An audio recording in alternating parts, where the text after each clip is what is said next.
xafladda soo xiritaanka tartanka quraanka kariimka ee maxadka Daarul Sunna ee degmadaasi Togwa Jaale ayaa laga soo gabagabeeyay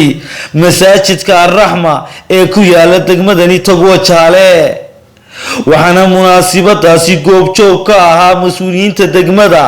culumaa wadiinka Soomaaliland oo ka socday caasimadda Hargeysa gobolka Gabiley iyo degmada Togwa Jaale arday iyo dadweyne aad u tiro badan iyo ganacsato oo dhamaanba goobjoog ka ahaa weynaynta quraanka kariimka ah waxaana halkaasi ugu horeynba hadallo kooban ka jeediyay maamulaha madrasatul Daarul Sunna Khalid Cabdirashiid oo ka warramay marxaladii kala duwanaa ee dugsigani soo maray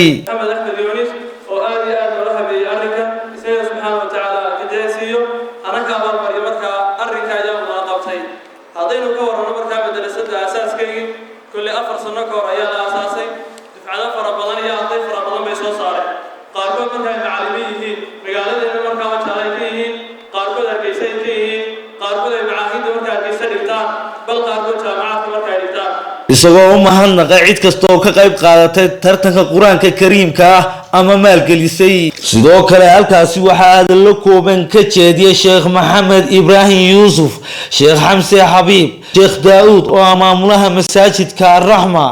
Ali Tubeec iyo Yuusuf Cali oo kamid ah ganacsatada Wajaale iyo wakiilka wasaaradda diinta iyo qaafka ee degmada Togwa Jaale Khadar Cabdilaahi oo dhamaantoodba u mahadnaqay cid kasta oo ka qayb qaadatay tartanka quraanka kariimka ah isla markaasina maalgelisay iyagoo ardaydana ku hambalyeeyay doorka ay ka qayb qaateen gabagabadiina halkaasi waxaa soo gabagabeeyay kusimaha maayarka degmada Togwa Jaale ahna gudoomiye ku-xigeenka degmadaasi Mursal Nuur Cismaan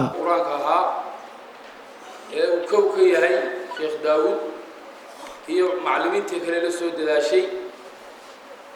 iyo aad baan ugu mahad celinayaa waxaynu ka warqabnaa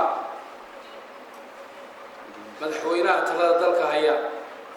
Axmed Maxamed Maxamuud Siiraayo iyo madaxweyne ku-xigeenka Cabdiraxmaan Saylici